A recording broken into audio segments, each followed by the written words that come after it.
पाकिस्तान ने पाकिस्तान की सकाफती सरगर्मियों को दुनिया भर में उजागर करने के लिए एक तकरीब का एहतमाम किया, जिसमें माजी के अजीम हीरो वहीद मुराद को भी खराज तहसीन पेश किया गया। तकरीब की सदारत हाई कमिश्नर लंदन मौसम अहमद खान ने की। सर्च पीस फाउंडेशन की जानिब से वहीद मुराद का मुजस्मा मैरम तसाद में नस्ब करने की काविशों को भी खराज तहसीन पेश किया गया। तफसीलात सलीम साबरी की इस रिपोर्ट में।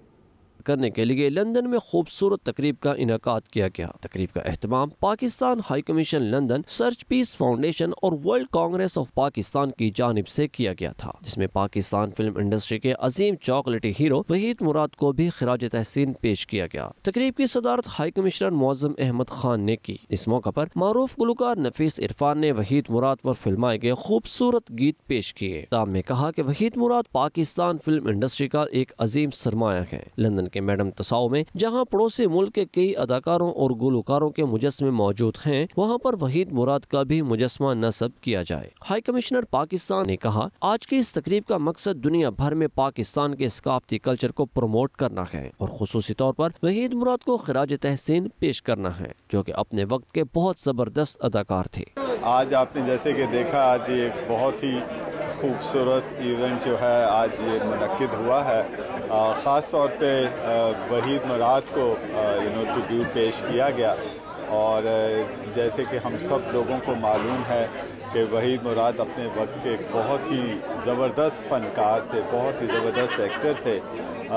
इन many ways he was a legend और बहुत ही अच्छा लगा आज एक तरह के यूँ कह लीजिए कि कुछ पुरानी यादें ताज़ा हुई और पुराने गाने सुन के और बहुत ही अच्छा लगा और इंशाल्लाह हम कोशिश करेंगे कि इस तरह के प्रोग्राम्स आइंदा भी मुनक्किद होते रहें। सर्च पीस फाउंडेशन के चौधरी अफसल ने कहा कि वहीद मुराद का मुजस्मा मैडम तसाओ में नस्ब करने के लिए सर्च पीस फाउंडेशन ने 2 माह पहले कोशिशें शुरू की थी और आज इन कोशिशों का नतीजा है कि हाई कमीशन लंदन भी उनकी याद में एक प्रोग्राम मुनक्किद कर रहा है। वो हमारे कौमी हीरो थे और फिल्म इंडस्ट्री में उनकी खिदमत को हमेशा याद रखा जाएगा। वहीद मुराद का मुजस्मा मादाम तुसाद म्यूजियम में लगाने का initiative basically search peace foundation की जानिब से हमने 2 माह पहले लिया था और आज हमें खुशी हो रही है कि पाकिस्तान एम्बेसी ने भी उसको एंडोस किया और तमाम मकतबा फ़िक्र से तल्लुक़ रखने वाले तमाम लोगों ने इसको एंडोस भी किया, इसको लव भी किया और अप्रिशिएट भी किया और इंशाल्लाह इसका काज को हम पाया तकमील तक पहुँचाएंगे। वज़ीर-ए-आज़म पाकिस्तान के मशीर बराए trade and investment Sahibzada Amir Jahangir ने कहा, वहीद मुराद हमारे कौमी हीरो हैं और हीरोज कभी भी नहीं मरते। मुराद का ये जो पाकिस्तान हाई कमीशन के अंदर प्रोग्राम हुआ है, it was a brilliant idea because ये हमारे लेजेंड्स हैं, ये हमारी हीरोज हैं और लेजेंड्स और हीरो कभी मरते नहीं हैं। इनको तो हमें हमारे रोल मॉडल्स हैं, ये हैं जुनैद जमशेद गए, इन सबको हमने याद रखना है। और वहीद मुराद का तो गोइंग बैक 50 ईयर्स मुझे ज़माना याद है जब हम अपने बहन भाइयों के साथ, दोस्तों के साथ सिनेमा जाते थे। ओपनली हम सिनेमा में बैठ के पिक्चरें देखते थे, ना कोई टेरर, ना किसी का डर, ना किसी का खौफ। आराम से हम घर रात को 11 बजे भी आ रहे हैं, कोई रोकने वाला नहीं है। एक बहुत खूबसूरत पाकिस्तान था, अल्लाह करे वो भी पाकिस्तान वापस आए।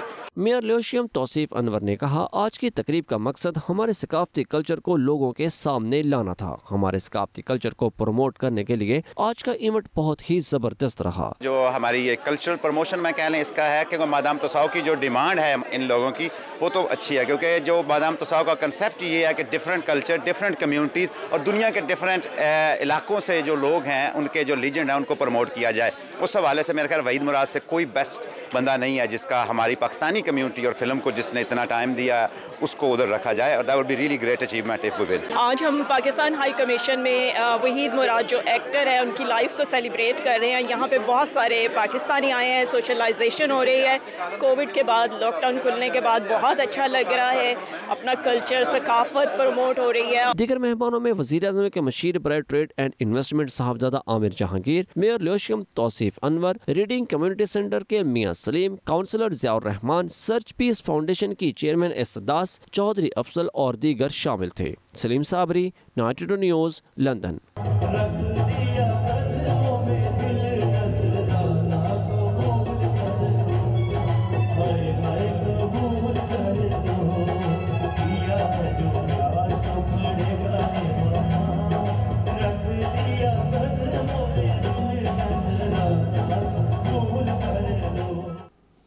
बरतानिया में अफराते ज़र की शरह 5.4% होने के बाद महंगाई तारीख की बुलंद तरीन सतह पर पहुँच गई है।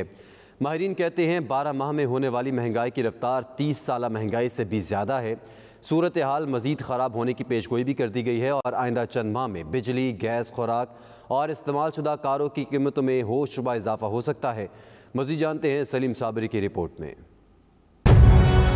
दुनिया में होशरुबा महंगाई उरूज पर, अफराते ज़र की सतह भी 5.4 तक पहुँच गई। 12 माह में होने वाली तूफानी महंगाई ने गुज़िश्ता 30 साल का रिकॉर्ड तोड़ दिया। माहिरीन मुआशियात ने खबरदार कर दिया है कि आने वाले दिनों में सूरत हाल मजीद बदतर होने का इम्कान है। कैपिटल इकोनॉमिक्स के पॉल डेलिस ने खतरा जाहिर किया है कि अप्रैल तक अफराते ज़र की सतह 7% तक जा सकती है। ताज़ा तरीन आदादो शुमार के मुताबिक दीगर अशियाए ज़रूरिया के अलावा फर्नीचर और कपड़ों की कीमत में भी इजाफा रिकॉर्ड किया गया है। माहिरीन का कहना है कि अफराते ज़र के मुकाबले में तनख्वाह की असली कदर कम हो रही है। टैक्स में इजाफा किया जा रहा है। यूनिवर्सल क्रेडिट टॉप अप वापस ले लिया गया है, जिसने एक आदमी की जिंदगी को खासा मुश्किल बना दिया है। एक सुपरमार्केट चीन के आला ओहदेदार ने बताया कि पसमानदा इलाकों में बिलों की अदायगी के बाद एक आदमी के पास खुराक के लिए सिर्फ 25 पाउंड फी हफ्ता बचते हैं। उन्होंने बताया कि महंगाई अब इस कदर ज्यादा हो गई है कि लोग खुराक और हीटिंग के दरमियान किसी एक का इंतखाब करने पर मजबूर हैं। फूड बैंक के इस्तेमाल में भी तेजी से इजाफा हो रहा है। बरतानिया में बेघर अफराद की तादाद में भी खासा इजाफा हो रहा है। Salim Sabri, 92 news, London. बरतानिया में ओमिक्रॉन वेरिएंट से कारोबारी सरगर्मियों को धचका लगा है। दिसंबर से मुल्क भर में रिटेल सेल्स में कमी का सिलसिला जारी है। जनवरी में 3.7% कमी की रिकॉर्ड की गई और कोरोना के खौफ से खरीदारों ने हाई स्ट्रीट का रुख करना छोड़ दिया। हुकूमती पाबंदियों में नरमी के बाद सेल बढ़ने का इम्कान है। मज़ीद जानते हैं वसीम काज़मी की रिपोर्ट में।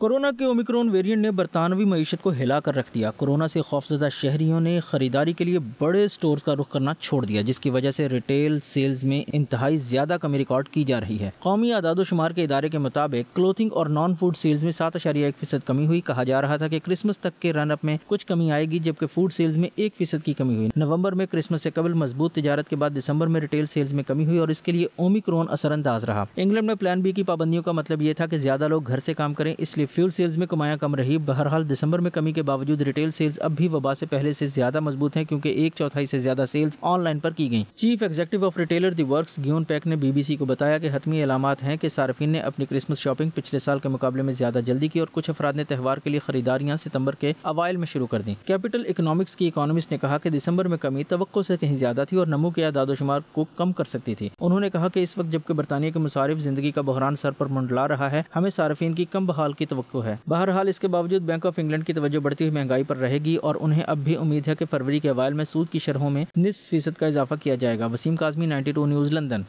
बरतानिया के मौसीकारों को इकट्ठा करने के लिए तख्लीक किया गया music group world harmony orchestra corona की वबा के दौरान शहरियों का दिल बहलाने लगा। ग्रुप के मौसीकार लोगों को मौसीकी की धुनों से खुश कर रहे हैं। ऐसे ही एक जोड़े की खूबसूरत आवाज़ और सास का अहवाल जानते हैं bureau chief 92 news UK Ghulam Hussain Awan की इस रिपोर्ट में। कोरोना की वबा से पहले बरतानिया में मूसीकारों के लिए एक प्लेटफॉर्म तख्लीक किया गया। बरतानवी मूसीकारों के इस बड़े प्लेटफॉर्म को वर्ल्ड हार्मनी ऑर्केस्ट्रा का नाम दिया गया, जिसका काम था मूसीकारों की सलाहियतों को इंसानी फलाह बहबूद के मकासद के लिए इस्तेमाल करना। लेकिन बदकिस्मती से ऑर्केस्ट्रा के वजूद में आते ही दुनिया कोरोना की वबा का शिकार हो गई और वर्ल्ड हार्मनी ऑर्केस्ट्रा का मकसद अधूरा रह गया। ऐसी सूरत हाल में ऑर्केस्ट्रा के अरकान ने इनफरादी सतह पर कोरोना से मुतासरा शहरियों को अपने सुरों से महसूस करना शुरू कर दिया।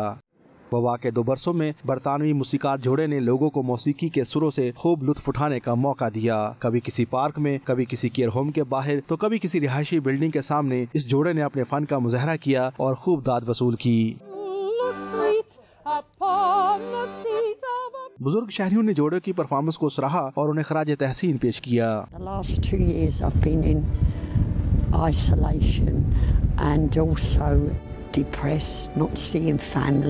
And this has lifted my spirit.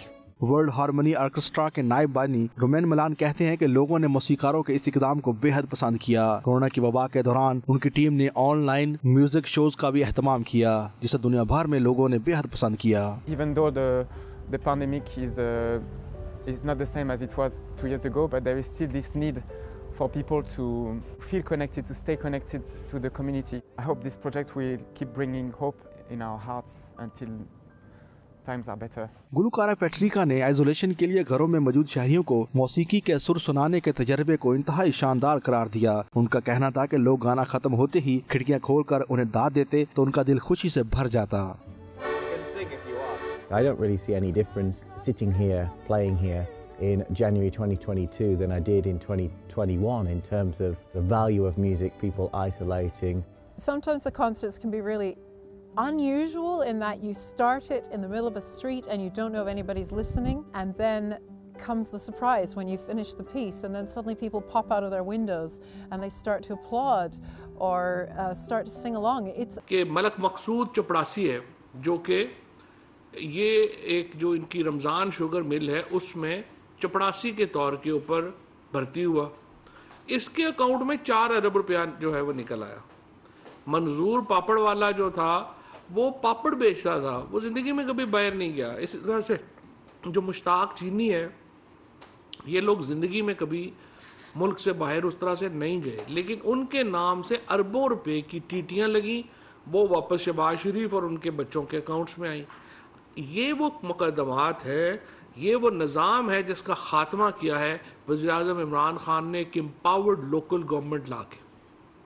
अब अफसोस की बात यह है कि ये जो मुकदमा है, ख़ुसूसन जो शहबाज शरीफ का मुकदमा है, हम ये मुतालबा करना चाहते हैं। आज अटॉर्नी जनरल साहब ने ख़त भी लिखा है शहबाज शरीफ को और कहा है कि नवाज़ शरीफ को वापस ना लाने की वजूहात बयान करें और ये बताएं कि वो क्यों वापस जो है वो नहीं आ रहे, और इस बारे में आप सेटिस्फाई करें क्योंकि आपने एफिडेविट दिया हुआ है।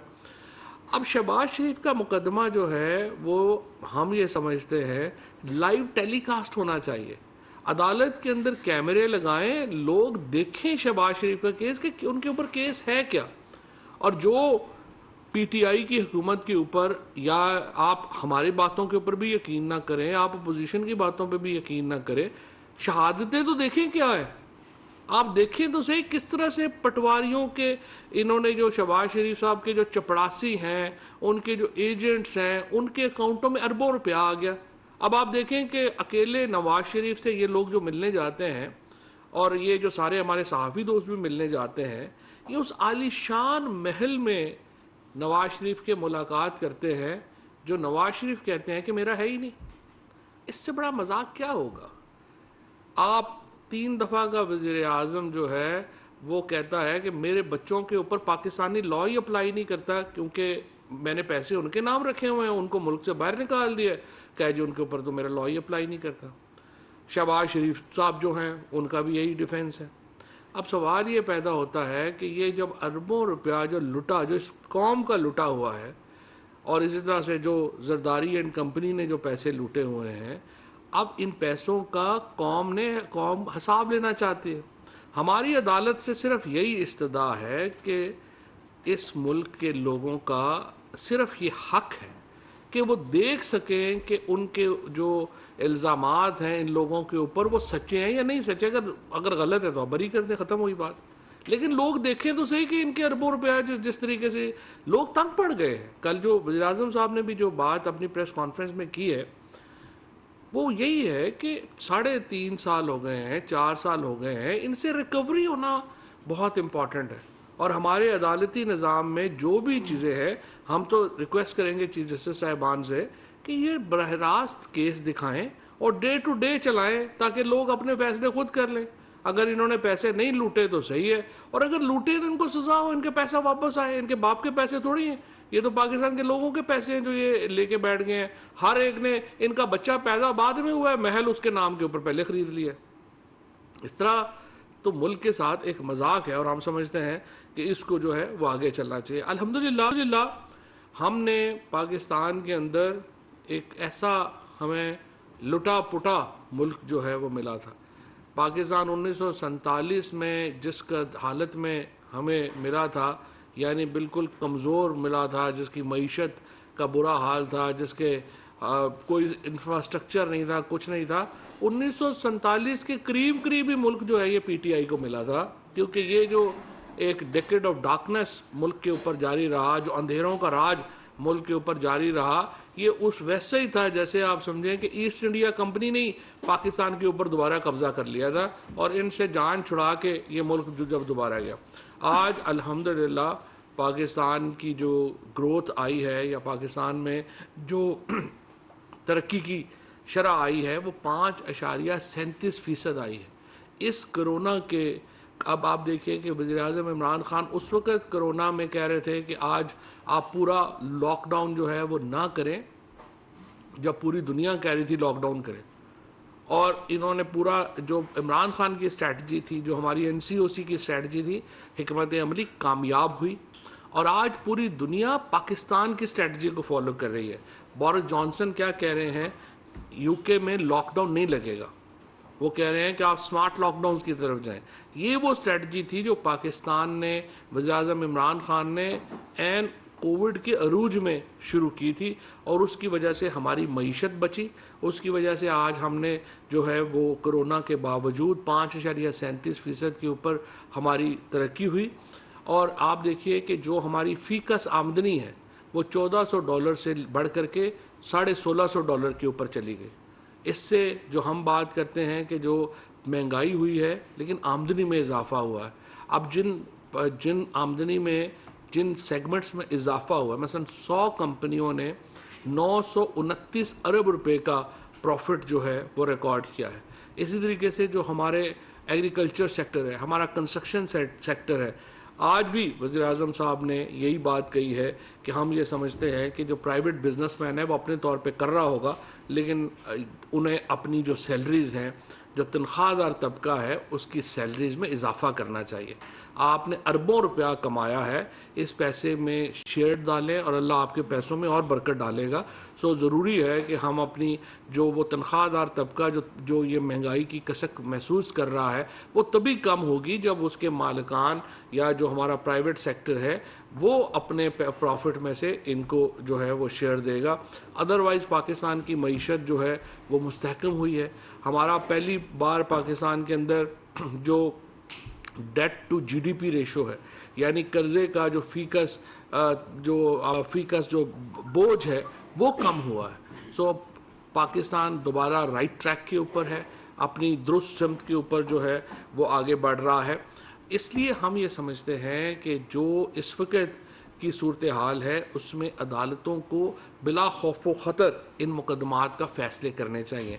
जो राना शमीम की जो किस्त हुई, आपने देखा कि किस तरीके से शरीफ फैमिली ने हमेशा यही किया है। पहले उन्होंने सजाद अली शाह साहब जब चीफ जस्टिस थे उनके ख़िलाफ़ साजिश की, जब वो साजिश कामयाब नहीं हुई इन्होंने कोयटा में जो है वो साजिश करके उसी सुप्रीम कोर्ट से सजाद अली शाह साहब को काम करने से रुकवा दिया।